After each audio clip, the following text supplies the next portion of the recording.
9 hikers fled into the snow in 1959, and the official explanation still doesn't make any sense.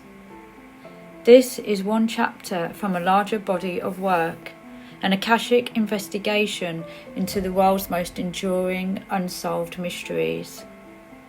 I am Akashic Chalice, and this is the Dyatlov Pass incident, not as a retelling, but as a pattern. What happened on that mountain was never just survival, it was something far older. 10 young hikers began an expedition into the northern Urals, but only one returned. Early in the journey, Yuri turned back due to illness, and that decision would quietly change the balance of the group. Not long before departure, another figure had joined the expedition, Semyon Zolotarov. He was older than the rest of the group and a last-minute addition, whose presence would later feel significant. On February the 1st, they pitched their final camp on the slope of Holat Sikal, also known as Dead Mountain.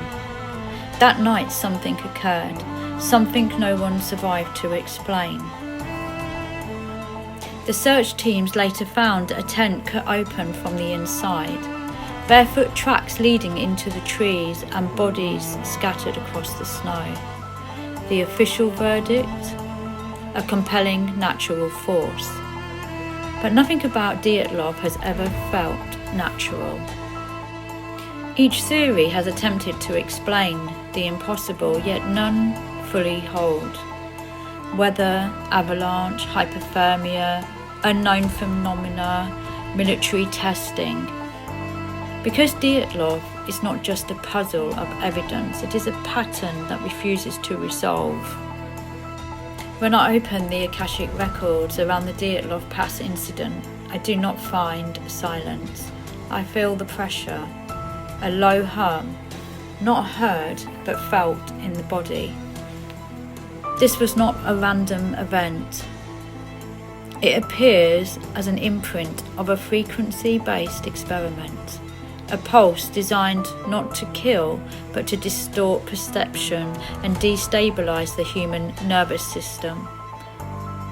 When this unseen force reached the hikers, panic surged, direction dissolved, time fractured. But this was not just only psychological.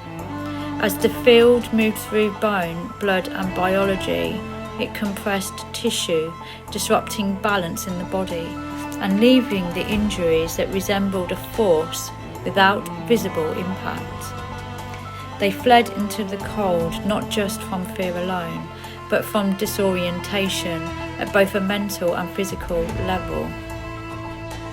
Among the 9 hikers, one energy feels different. Semyon Zolotarov. He was older than the others, quieter and encoded with a mission. In the records, he carries the presence of an observer, someone who was placed there to witness and document the outcome of the experiment.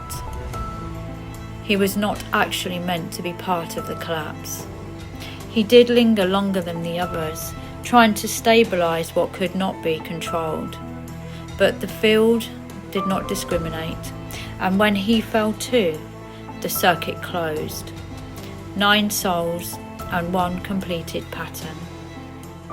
The Akashic Records are not speaking of punishment here, but they speak of participation. I see these 9 souls in another timeline together.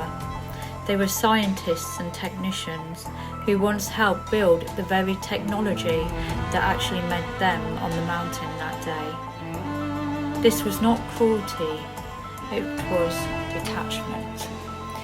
And in this life they returned, not to suffer, but to understand. Each carried a fragment of the design, and together they completed a karmic echo. This was not retribution, it was reconciliation. 9 threads untangled, and a soul circuit finally closed. They ran not only from the cold, but towards remembrance, and in that moment something ancient was released. The Dyatlov Pass incident is remembered as a mystery, but through the Akashic Records it becomes something else entirely, a return and a completion. This is a short video drawn from a much deeper written investigation. The full exploration with expanded analysis and detail lives on Substack and Medium and forms part of a larger body of work currently gathering into book form. This is just only the surface. The deeper pattern waits below. Take whatever resonates in your heart, leave what does not. Truth reveals itself differently to every soul.